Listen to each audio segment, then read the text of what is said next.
कश्मीर से लेकर के कन्याकुमारी तक और नेपाल के बॉर्डर से लेकर के राजस्थान के बॉर्डर तक डंडा लेकर के भैंस चराने वाला आम मुसलमान भी ये मान चुका है कि अगर इस मुल्क में जिंदा रहना है तो बच्चों को पढ़ाना पड़ेगा। ये एहसास जागा है। दुनिया का कोई मुल्क, दुनिया का कोई सिस्टम परफेक्ट नहीं होता।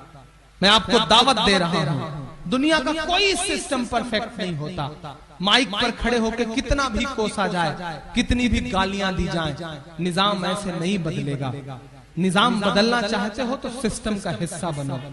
तसव्वुर करो कि अगर एक थाने में तुम्हारे नाम का एक सिपाही आ जाता है तो थाने का निजाम बदल जाता है। जिस दिन तुम किसी जिले में कलेक्टर बन के बैठोगे, जिस दिन तुम किसी जिले में सुपरिंटेंडेंट ऑफ पुलिस बन के बैठोगे, उस दिन जिले का हाल क्या होगा। अगर इस मुल्क को सुधारना चाहते हो, अपना हक लेना चाहते हो तो ब्यूरोक्रेसी पे कब्जा करो, इसके अलावा कोई चारा नहीं है। इंजीनियरिंग पढ़ा लोगे बच्चों को, डॉक्टरेट पढ़ा लोगे बच्चों को, अपने बच्चों को बहुत बड़ा बिजनेसमैन बना दोगे, अरबपति बन जाओगे, तुम्हारा फायदा होगा, खुद का फायदा होगा। लेकिन अगर नस्लों का फायदा करना चाहते हो तो सिर्फ ब्यूरोक्रेसी पे कब्जा करो, पावर अपने हाथ में लो। और शमीम भाई, मैं आपको भी दावत देता हूं, बहुत बड़ा काम कर रहे हैं। एक काम ये भी शुरू करिए सिविल सर्विसेज के लिए, यानी कि IAS IPS की पढ़ाई के लिए, उसकी प्रिपरेशन के लिए, कोचिंग के लिए एक फ्री इंस्टीट्यूट डालिए।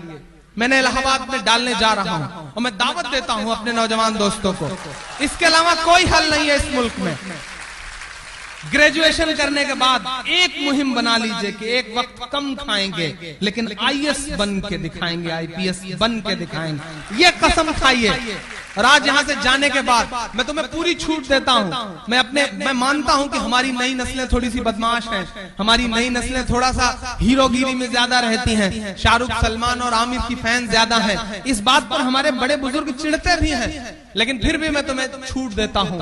जितना चाहो मस्ती करो, जितना चाहो घूमो फिरो, जिस तरह की चाहो टी शर्ट पहनो, जीन्स पहनो, लेकिन दो चीज जिंदगी में अहद कर लो, कुछ भी करो लेकिन अजान हो तो मस्जिद का रुख कर लो, जाओ नमाज पढ़ो, उसके बाद जो करना है करो, क्योंकि नमाज हर चीज से रोकती है, हर बुराई से रोकती है। एक दिन इंशाअल्लाह तमाम बुराइयां खत्म हो जाएंगी। और दूसरी एक बात अपने दिल के अंदर बैठा लो कि नहीं, बहुत हो चुका, बहुत झेल चुके हमारे बड़े बुजुर्ग, बहुत झेल चुके हमारे पुरखे, अब इंशाअल्लाह हम पढ़ेंगे।